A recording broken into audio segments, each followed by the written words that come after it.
You probably want to pick one of these up. It's like a voltage stick, basically, they're called. This is to detect voltage. Okay, so real simple. I'll show you how it works. You have something that you think might be alive, or you think you turn the power on, and you want to test it. So actually, it has a flashlight. Let me turn the flashlight off. You can basically put this on a wire in your basement or whatever, and it'll tell you if there's voltage running through it. So you don't want to mess with that wire, of course, if there's voltage running through it. Also good for troubleshooting. For example, the other day, my HVAC stopped working. I wanted to be able to see, is my HVAC even getting power without trying to grab a multimeter and doing all that? Let's just see if it's getting power, right? This is something really nice. You just put it on the wires going in and you can troubleshoot it and see if it's getting power, all right?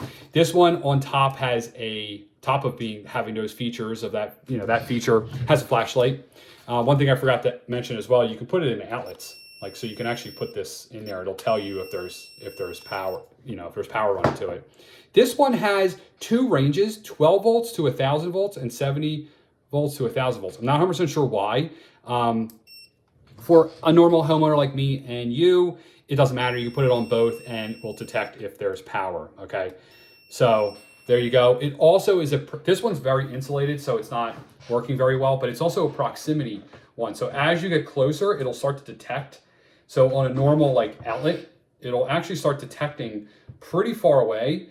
And then as you get closer, it'll build that, up. I think that could be helpful when you're doing, troubleshooting.